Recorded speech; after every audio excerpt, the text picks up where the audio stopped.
तफ्तीश जारी।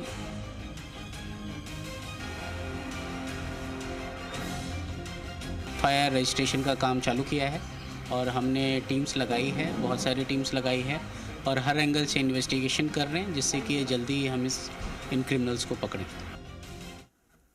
और आज मुंबई से एक बड़ी खबर सामने आई जहां पर गैलेक्सी अपार्टमेंट के बाहर, जी हां, सलमान खान के घर के बाहर फायरिंग हुई है। गैलेक्सी अपार्टमेंट के बाहर 2 अज्ञात हमलावरों की ओर से फायरिंग हुई और उसके बाद सुबह से ही पूरे इलाके में हड़कंप मच गया। फॉरेंसिक साइंस लैब की ओर से जो टीम आई है वो फायरिंग की जगह पर जांच कर रही है। हमलावरों की पहचान करने के लिए सीसीटीवी फुटेजेस का इस्तेमाल किया जा रहा है और वो सीसीटीवी फुटेजेस इस वक्त जी राजस्थान दिखा रहा है आपको आपकी टीवी स्क्रीन पर। ये तस्वीरें आ रही हैं मुंबई से, मुंबई के गैलेक्सी अपार्टमेंट के सामने से।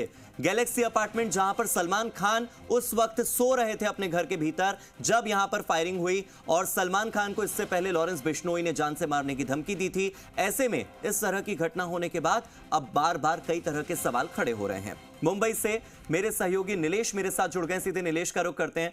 नीलेश, इससे पहले तक तस्वीरें सामने नहीं आई थी, अब सीसीटीवी फुटेज सामने आ चुका है। फॉरेंसिक साइंस लैब की टीम मौके पर पहुंच चुकी है, अभी की अपडेट क्या? जब बिल्कुल इस पूरे गोलीकांड में एक बड़ी अपडेट सामने निकल कर आई जब आरोपियों के जो सीसीटीवी फुटेज हैं वो पुलिस को प्राप्त हुआ और इसके आधार पर पुलिस ने अपने जांच के दायरे को अब बढ़ा दिया है। पुलिस अधिकारियों ने बात करते हुए जानकारी दी कि कैसे 15 टीमें विभाग द्वारा गठित की गई हैं जिनमें क्राइम ब्रांच की टीमें भी शामिल हैं और मौके पर जो फॉरेंसिक टीम यानी गैलेक्सी अपार्टमेंट पर जो फॉरेंसिक टीम पहुंची थी उसने ये जानकारी दी कि करीबन 4 राउंड से अधिक जो गोलीबारी है वो की गई है, जिनमें से 2 राउंड ऐसे रहे हैं जो कि गैलेक्सी अपार्टमेंट की दीवारों पर जा लगे हैं और उसमें से 1 राउंड यानी 1 गोली उस बैल्कनी पर जा लगी है जहां पर सलमान खान अक्सर अपने फैंस के बीच अभिवादन करने पहुंचते हैं। तो ये मामला जो है बेहद गंभीर हो जाता है और गंभीर इसलिए भी क्योंकि लगातार सलमान खान और उनके परिवार को धमकियां भरे जो पत्र और ईमेल हैं वो प्राप्त होते रहते हैं।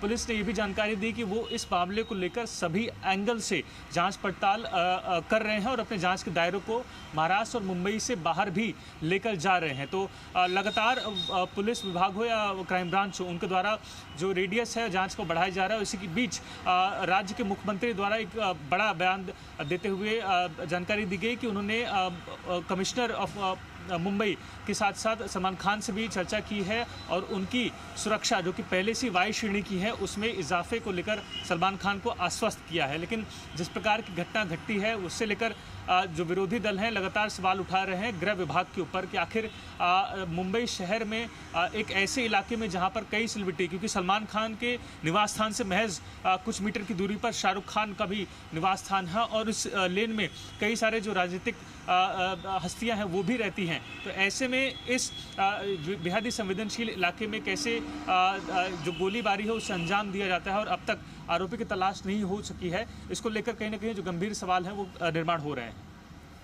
लेकिन लेश, इसी के साथ चूंकि वहां पर जो सिक्योरिटी फोर्सेस थी वो भी तैनात थी, ऐसा बताया जाता है कि वाई+ सिक्योरिटी वहां पर तैनात थी, बावजूद इसके इस तरह की वारदात को अंजाम देना और उसके बाद अब तक किसी की ओर से ये ना कहा जाना कि इसकी जिम्मेदारी हम लेते हैं। आपको नहीं लगता कि ये किसी मुंबई के ही किसी व्यक्ति का काम है? अब तक किसी ने जिम्मेदारी नहीं ली, रिस्पॉन्सिबिलिटी नहीं ली? जी देखिए, मामला बिल्कुल गंभीर है क्योंकि इससे पहले सलमान खान को महज धमकियां ही प्राप्त होती रहती थी, लेकिन ये पहली बार होगा कि उनके निवास स्थान के बाहर गोलीकांड को अंजाम दिया जाता है और पुलिस विभाग भी इसे बेहद संवेदनशीलता से देख रही है कि और इसी जांच में उन्होंने दर्जन भर से अधिक जो सीसीटीवी फुटेज हैं उन्हें अपने कब्जे में लिया है।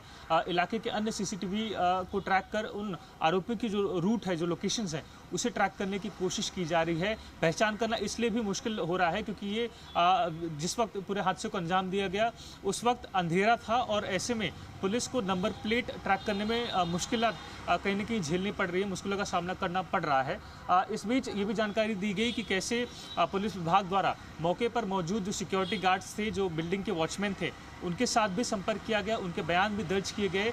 कहीं ना कहीं जो आरोपियों का रूपरेखा है उसे पहचानने के लिए उनसे बयान उनके दर्ज किए गए हैं। जो विभिन्न आला अधिकारी हैं विभाग के, मुंबई पुलिस के, वो गैलेक्सी अपार्टमेंट पहुंचते हैं और जांच पड़ताल में जुटे हुए हैं, लेकिन अब तक आरोपियों के सुराग न मिलना अपने आप में कई बड़े जो सवाल हैं वो इस पूरी सुरक्षा व्यवस्था को लेकर निर्माण करते हैं। ठीक है नीलेश, बहुत बहुत शुक्रिया इन तमाम जानकारियों के लिए और जितनी भी डिटेल्स आपने साझा की उसके लिए।